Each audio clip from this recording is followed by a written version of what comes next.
A French doctor revealed on French TV that he has found that among his previous patients, there was one case which tested positive for COVID-19, and that dates all the way back to the 27th of December. Et donc, on a repris tous ces tests qui étaient négatifs, c'est des patients qui avaient des pneumonies, et sur les 24 patients, nous avons eu un qui était positif au Covid-19 le 27 décembre, quand il était hospitalisé chez nous à Jean-Verdier. Remember, I interviewed the Chinese doctor who was the first to sound the alarm about COVID-19. She discovered the first cases of COVID-19 in Wuhan on the same day, 27th of December. So that opens up a lot of questions. How come? What happened before that case? It is known that that case had no travel history to China. So it was a local case. Where did that person contracted COVID-19? And this was not the only piece of story that was capturing international headlines. Actually, another story released at the end of April also went pretty much unnoticed by the mainstream US media, but picked up by the media here in China, and that has to do with a mayor of a smaller city in New Jersey by the name of Michael Melham. He basically told the local press that he was sick last November, and he had very similar symptoms to people who were suffering from COVID-19, but he didn't know what the disease was because he never got tested. And only a couple of days earlier, when he went to the doctor for an antibody test, did he find out that he already has the antibody. I'm living, breathing proof that we were all dealing with it months earlier. Others have also told me they were really sick in November and December. We just didn't know from what. So there is the bigger question. Did he really contract COVID-19? If it was really the case, how did he get it? Where did he get it? Exactly how far back, how early was the virus starting to spread in the United States among the local communities? The presenter on CNN, Chris Cuomo, he said on TV himself. The kids, now anecdotally, Christina believes that at least 2 of them have had it in the last few months. Why? Well, we don't know, but atypically long duration sinus fever lethargy. I think we're going to learn that coronavirus has been in this country since like October. Remember, he was not talking about someone he didn't know. He was talking about his wife, who was recalling the symptoms that their own children exhibited. So there are a lot of questions that needs to be answered. And yet it is kind of weird, because when you hear these kind of stories reported on US TV, it's almost always reported in a matter-of-fact manner, and people will always say, yeah, so we just don't know since when it came from China to the United States. But how do you know that it came from China in the first place anyway? Is there any evidence that no matter how early it came from China? This is a big question people need to ask, that scientists need to answer, that doctors need to go and find out and ask.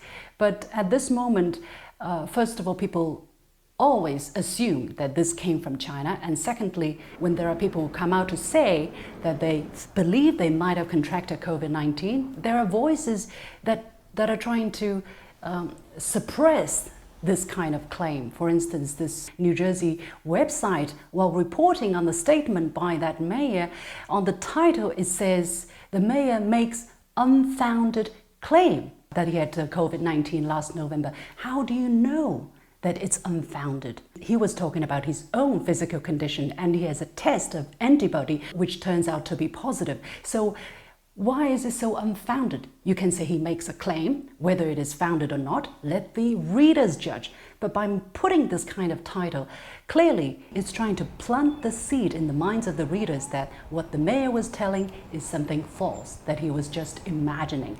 And then related to this report, there is an opinion piece which asks people to stop saying that they believe they contracted coronavirus. Why should people stop saying that?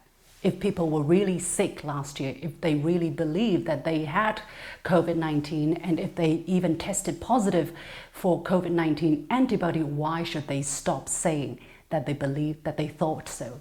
Is there some kind of a effort out there trying to suppress these kind of voices, trying to not to have these kind of discussions, that the US has a lot of questions to answer about COVID-19.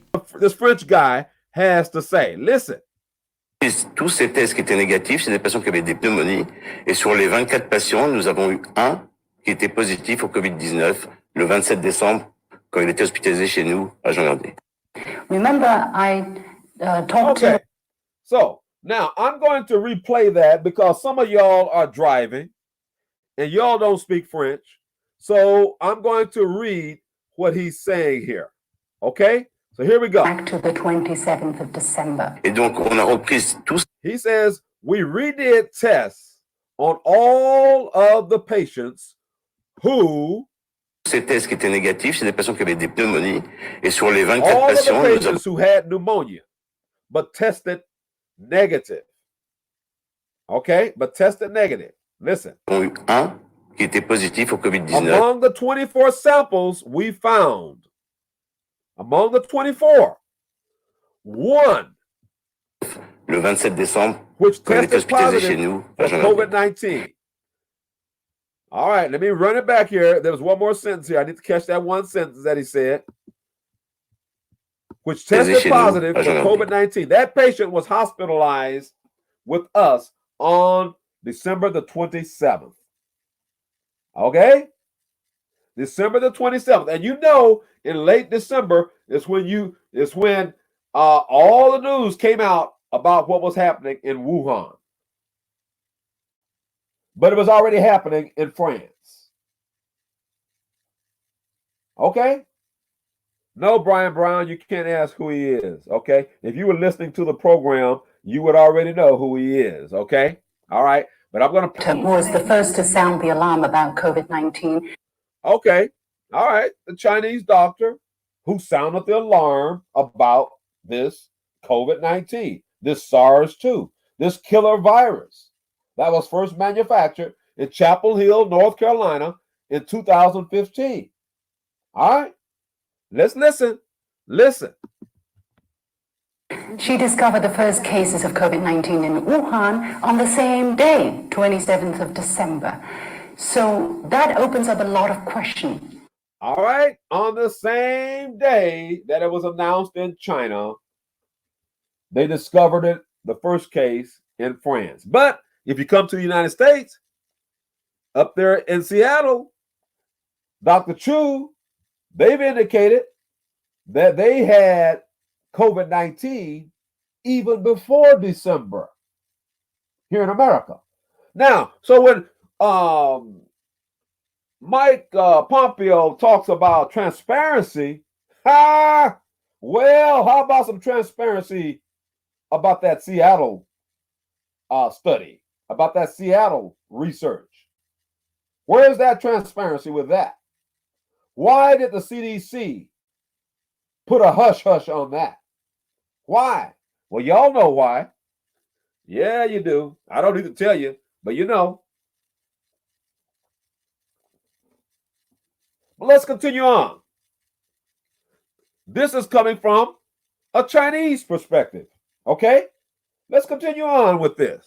You know, while Pompeo and other members of the Trump administration are hurling accusations at China, it's a Wuhan virus, it's the Chinese virus, China owes us reparations, China owes us restitution. Well, Negro, you haven't even gotten your reparations for 244 stinking years of chattel slavery, followed by its ugly sisters of Jim Crow lynching and all forms of ugly discrimination. And yet, you jumping on the bandwagon. We need reparations from China because of China's coronavirus. T.West. All right? Don't be stupid.